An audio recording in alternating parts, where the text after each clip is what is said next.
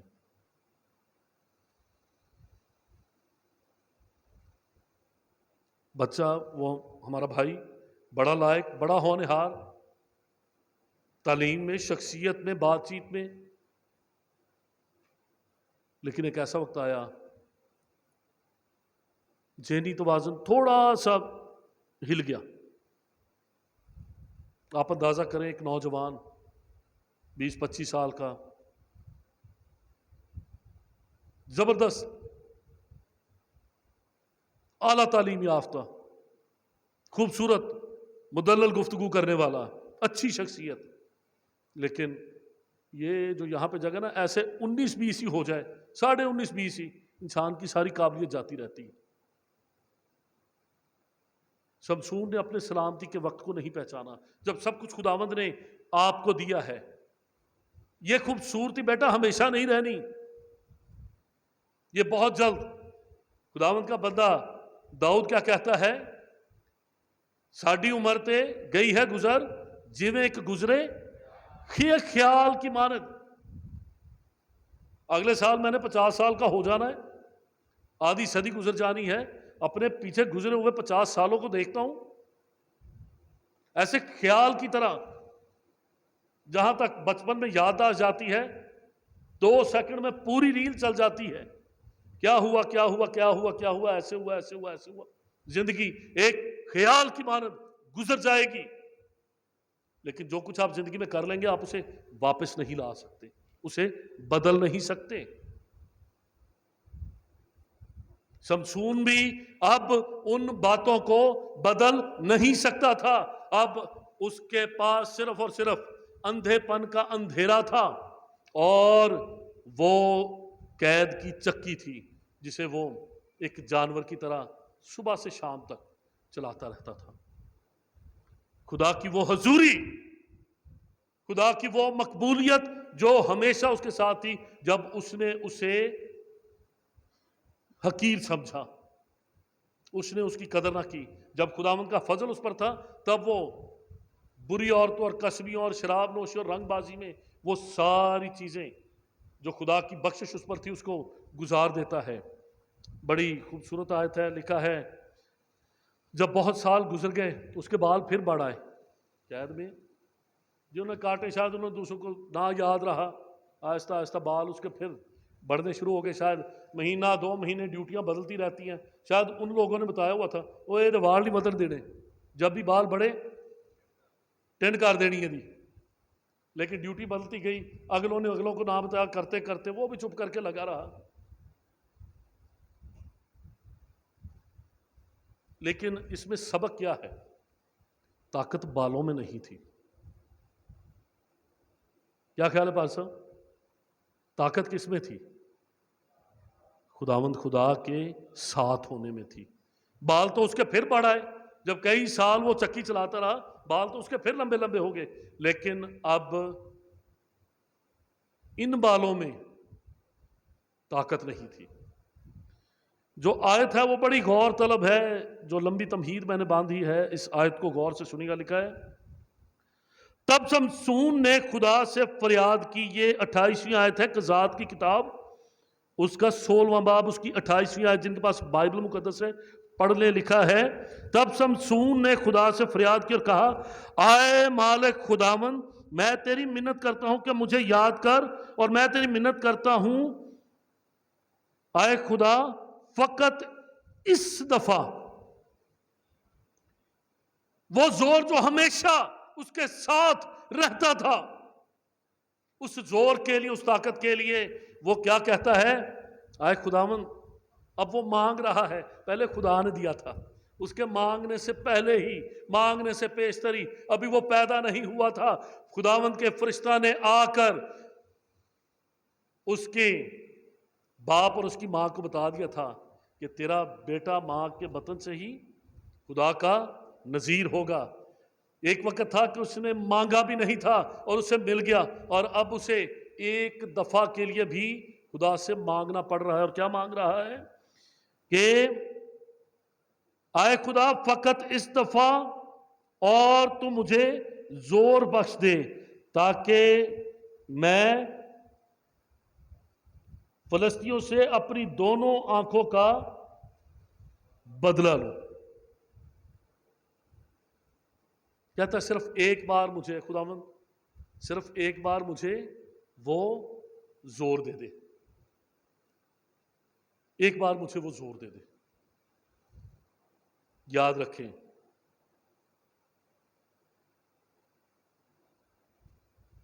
بڑی عجیب بات ہے، اپنی زندگی میں خداوند کے ہاتھ کو پہچاننا سیکھیں. جب خداوند کا ہاتھ داؤد پر ہوتا ہے تو ایک چھوٹا بچہ داؤد کی کیا عمر تھی جب اس نے اس بڑے فلسطی کو، جاتی جولیت کو مار گرایا؟ کتنی عمر تھی داؤد کی؟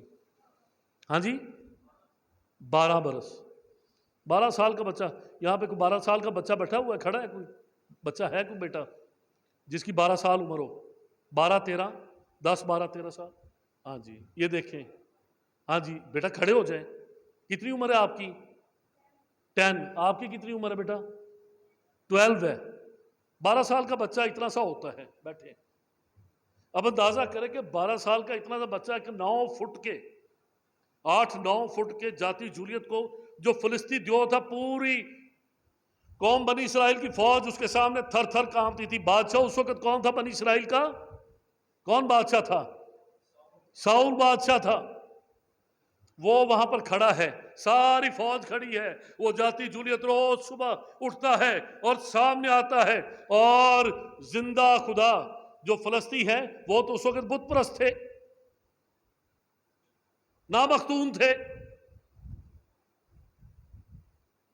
وہ روزانہ صبح اٹھتا اور آ کر زندہ خدا یہوہ پاک خدا کی فوجوں، اس کی قوم، اس کے بادشاہ کی فصیحت کرتا، انہیں برا بھلا کہتا کہ آؤ میرے مقابلے میں. اور پوری کی پوری فوج ڈری ہے.